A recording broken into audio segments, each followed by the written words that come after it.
Hello and welcome back to another edition of GNAT-TV's In-Depth series. I'm Andrew McKeever, the news director at GNAT-TV's News Project. It's a pleasure to have you with us today on Tuesday, August 9th, primary day. Hope you're all out going to vote, if you haven't already. Anyway, it's our pleasure to have today as our special guest Dr. William Mathis, who is the president-elect of the Horace Mann League, a national society dedicated to the advancement of high-quality public education. He earlier served as the managing director of the National Education Policy Center at the University of Colorado, where he was selected along with Kevin Weiner as the National Public Educators of the Year. He was also, and many of you will probably remember from a few years back, he was also the superintendent of schools for the Rutland Northeast Supervisory Union based up in Brandon, Vermont. He was a National Superintendent of the Year finalist and a Vermont Superintendent of the Year. He's also served as the vice chair of the Vermont State School Board of Education and today serves on various editorial boards and frequently publishes commentary on education policy issues. He's recently written a new opinion piece titled "The Insurrection: Will the Center Hold?" And that's what we're here to talk about mainly today. So, Dr. Mathis, welcome to the News Project. Good to see you again. Good to be here. Well, you've written a number of really interesting op-eds over the years that I've found quite intriguing and worth discussing, and I'm grateful that we have this opportunity to chat a little bit about this most recent one. I guess I thought we could start off by just sort of asking you to tell us a little bit about what's in the piece and what made you come up with the title, Will the Center Hold, do you think? Well, that's a very interesting question. I think that what we have is a crisis in terms of the nation and the world. And we have so many things happening at the same time and so much virulence that I wonder if we're going to survive it all. And just my list of things that I put down. We have apocalyptic forest fires. We've got biblical floods, which carry away children, pandemics that won't go away, mass murders with AK-47s, poverty, which is seemingly intractable, worst inflation we've seen in 40 years, and a president who sponsored a coup attempt, which is a tipping point in my view. Youth of color killed by police, the Supreme Court decisions, and pundits who deny reality. And if we have people denying the reality of these things, we're going to be victim to them. Well, yeah, that's a long and fairly grim list of things that are going wrong. Yeah, it is a grim list. Unfortunately, but I guess you point out in your op-ed the significance of the January 6th event last year, and you also note that there have been other crises of civil dissent, shall we say, in the past. I mean, you can look back at the entire history of the country, almost since the founding fathers wrote the Constitution, that there were issues. There have been presidential elections. The one in 1800 between John Adams and Thomas Jefferson stands out as a high watermark of bad temper. The 1876 presidential election, which ironically gave us the Electoral College Count Act, which led to some tense moments there on January 6th. Came as a result of that election, which was widely seen as flawed. And of course, in more recent times, we've seen the 1960s, the Vietnam discussions. We've seen a lot, and the Great Recession of 2008, 2009. I think also is another turning point. I think in more recent times as to why some of the divisions we're seeing are so seemingly intractable and haven't seemed to gone away. I mean, do you think there's some opportunity somewhere where the people who feel that former President Trump was unfairly denied a second term of the presidency, and those who feel like, hey, it was a free and fair election, and President Biden won, and let's move on. Well, how to respond to that? It's like that. Well, I'm searching for words here. What we have here is a confluence of things that are very strong, and I'm not so sure that we're going to move on so easily. I think there's the opportunity to move on, but whether we will or not is another matter. It's like when we have all of these pressures coming and hitting upon us at the same time, it causes people to become more insular and more into small groups and people that don't listen to each other. And if we don't do that, we're not going to see our way out. I think there is a way out, but whether we will follow it, that's still to be seen. So, can you talk a little bit about what you feel is that way out, that pathway? What are some of the elements of that? Oh, the biggest element is education in terms of adults as well as kids. What's missing is sort of, using Lincoln's phrase, the mystic chords of memory. And this means that we have a culture that's together that has certain values that we hold that allows us to move on. If we don't have those cultural values, then we don't really have a nation, we don't really have a people. And whether we restore that with the elementary and secondary schools and also with the adults is still to be seen. When we have adults saying these things didn't happen, that Sandy Hook didn't really happen, that is a dangerous kind of mentality. So, what do you think the education system then should be doing that maybe it's not? And I realize when we say education system, we have to say, well, we really have 50 different education systems across the country. We don't really have a national education system like they have in France, for instance. What is not happening by and large? And again, this is kind of a very big picture, but that needs to happen, in your opinion, when students are in school and learning about how democracy is supposed to work. Well, when Thomas Jefferson and Benjamin Rush and those folks came up with the idea of education as being so critical, at that part, at the first part of the 19th century, there was this realization that we had to have a common core of knowledges, attitudes, and values. And education was not simply reading, writing, and arithmetic, but it is teaching the values that we are and the knowledges that we have that will hold us together. And that was the root of the common school movement in the early part of the 19th century. And that did not succeed as well as it should. We did develop schools, and then we have this rather huge hiccup called the Civil War that came in there and set back the evolution of universal education.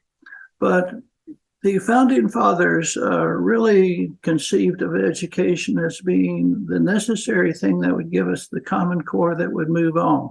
And it's attitudes and values as well as knowledges.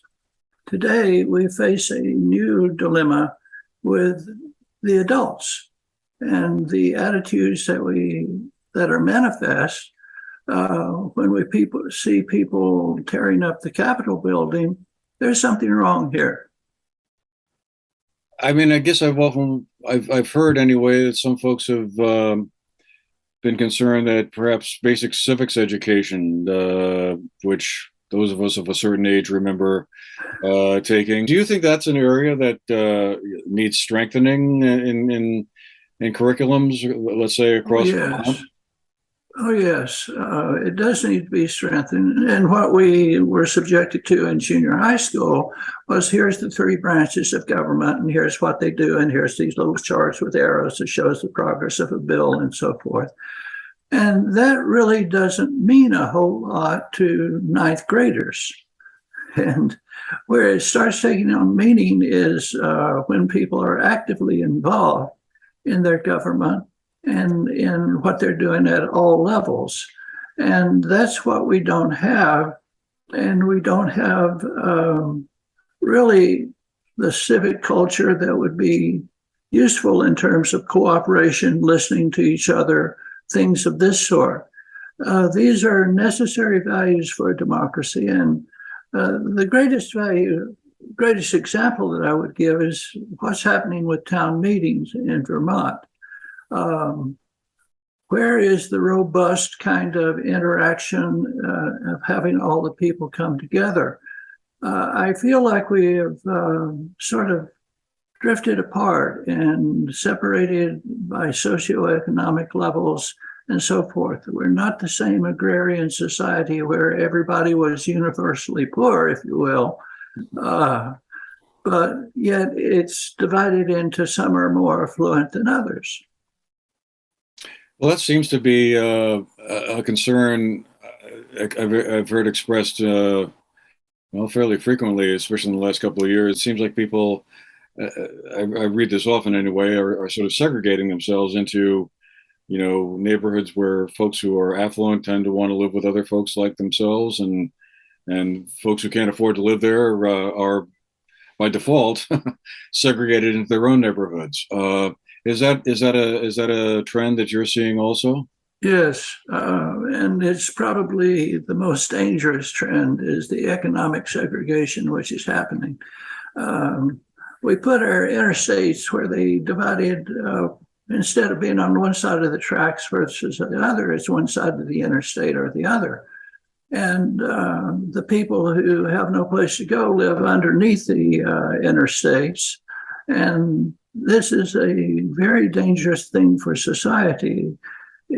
It's the economic segregation. And how did we get into this? I'm going to get mine and forget everybody else, in this degree of selfishness. And that is a very dangerous thing with all of these challenges that face us. If we segregate in these kinds of fashions, then I don't think we've got a great deal of a future.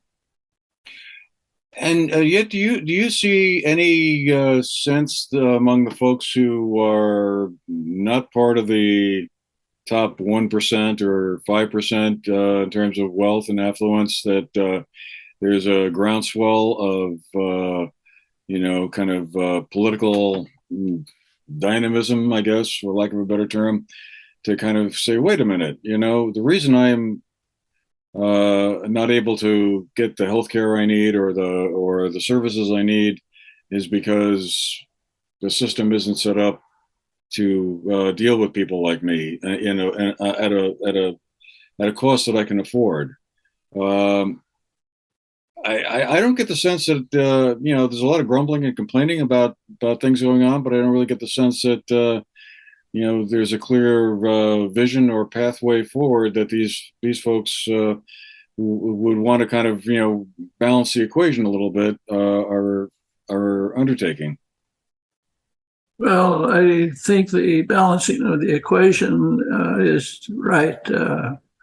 People don't necessarily want it balanced, to tell you the truth. Is there's an advantage there in the upper middle class in which they hold a certain degree of wealth and influence, and they like it that way. And I think this permeates their political structure as well. And it just lends itself to perpetuating divisions rather than dealing with them.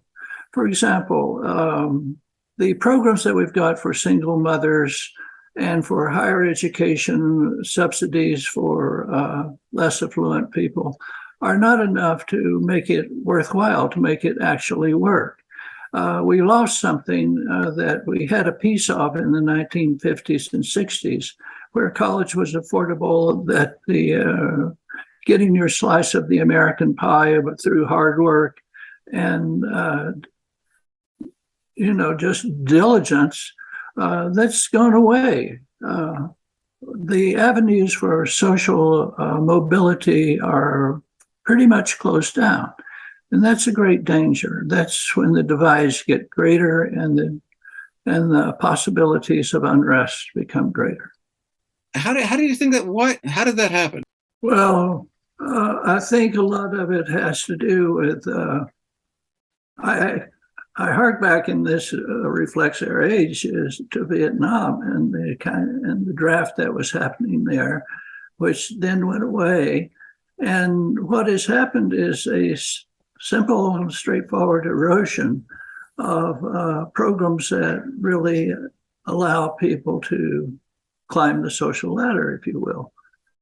What do you see is the future of like a traditional four-year college education being? I've been thinking about this a lot myself. Between all the talk about how we need all kinds of tradespeople, electricians, carpenters, plumbers, and vocational training and education really would be way more appropriate and should be kind of,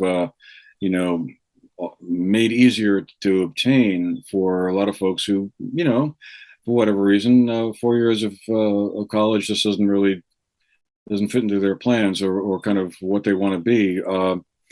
But I find myself thinking between the cost of a typical college education. I mean, what my own children wound up paying and what I paid to go to the University of Vermont back in the early 1970s is like even adjusting for inflation. I mean, my God, that was like the Grand Canyon of difference. I mean, do you think between the nature of the changing job market and the sheer cost that some of these colleges are asking for, even state colleges? I'm not talking about the Harvards, Yales, and Princetons of the world. Is that going to be still the route to the American dream? To get at least a bachelor's degree and position yourself for a well-paying job? Well, when I was going an undergraduate, I was paying $75 a quarter for school, and all you had to do was pay them the $75, make your grades, and you can work your way through. Today, I think of universities as being a student center surrounded by athletic teams, and what happens in terms of rigor and what that has to do with where we're going or where individuals are going has been disconnected. And it's become very much a part of the economic elitism, if you can, rather than knowledges and skills that are there. And I think that's a great danger in itself, as it perpetuates the class divide rather than alleviates it. And I'm not so sure that the American dream existed except for a small portion of us, to tell you the truth. And it never got to the Blacks, the Hispanics, the minorities as it should. And that's a great danger. In your op-ed, you write a bit about January 6th, just to kind of circle back to that again. Yeah. I mean, how close did we really come to losing the democratic experiment that began back in the 1770s? I mean, some people seem to think, what was the big deal, and yet and others say, we dodged a bullet of gigantic proportions. What is your takeaway on it? How close did it come? About 40 feet, which was the distance between the vice president and the rioters, if you will. And when you have a vice president who is thwarted from doing his constitutional responsibilities, and they literally have a gallows set up to hang him. And if the wrong people had actually got hold of him, they would have hung him. And that would be a constitutional crisis of the first order. And at that point, all bets are off as to what happens with the country. I think that a threat still remains, but here is where we need cultural values which are held in common. And that is something that we've got to look out for. Do you think the January 6th Commission's work so far has kind of helped shed some light on all of this, and at least has the potential? I find myself every time I've been able to watch some of their hearings, going back to the Watergate hearings. It seems like there's some parallels there, visually and otherwise.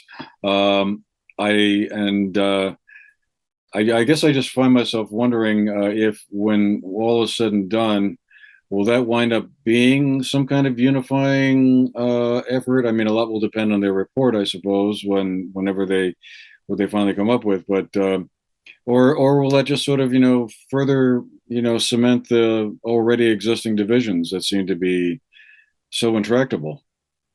I think it's going to be something that's quite important in terms of our history, and mentioned Lincoln's mystic course of memories before. And I think that what happened with the January 6th Commission was we had a bunch of people develop some knowledges and pound them in, and they became irrefutable after watching the hearings for some time. And that pounds in a cultural history and memory into the nation that I think will last as long as we hold together. I think it's very important. And the very attention to that is what will save us. And what's also interesting, you mentioned Watergate as well as the January 6th commissions.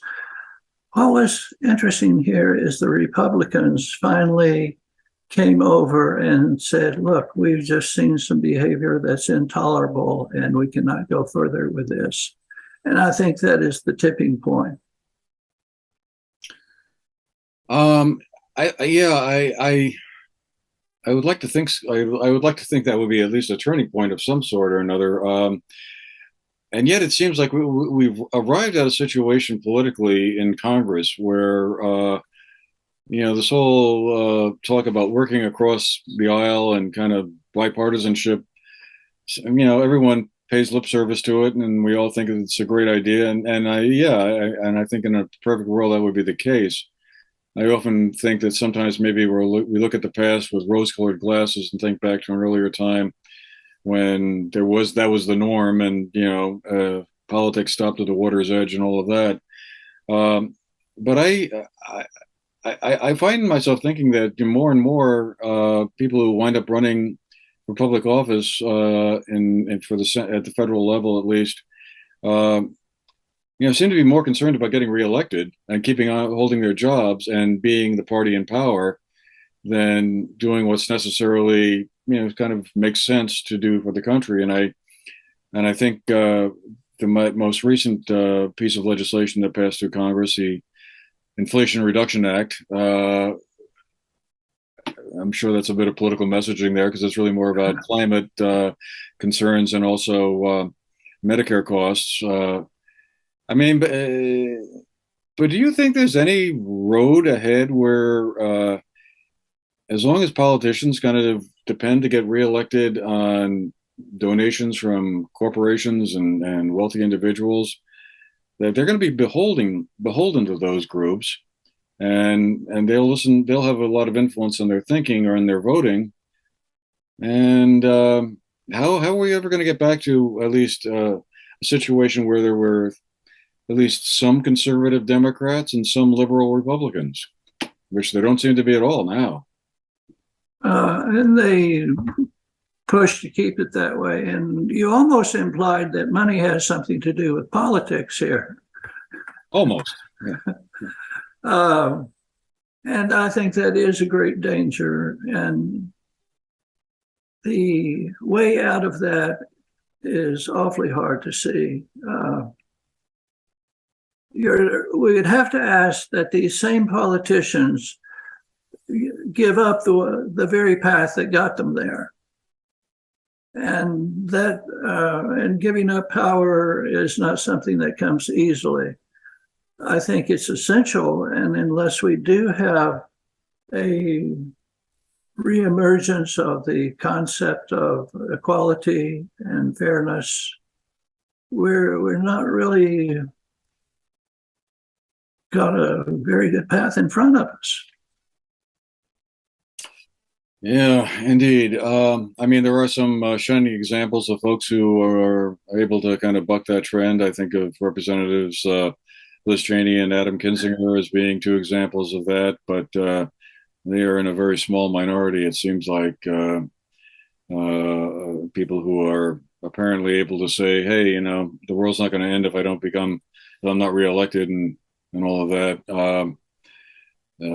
But clearly, for the majority of them, it seems like, I don't know, it's hard to understand how you can explain some of their votes and rhetoric other than keeping my job in Congress is the most important thing, and I'm not going to put myself at risk of getting a primary challenge, so that, you know, the quote unquote base voters could get to kick me out. I don't know. Again, maybe that's not really all that different from how it was in the past, and we just simply kind of have a clearer view of it now. And I also think that social media is another tool that's come into play that we didn't have 20 or 30 years ago. That definitely has accelerated a lot of that. I'm not saying it's all bad, but it seems to have kind of acted as a way to kind of really intensify some of the opinions that people tend to hold. Yes. The ethos is what has to change. And the way of doing that is awfully hard to see.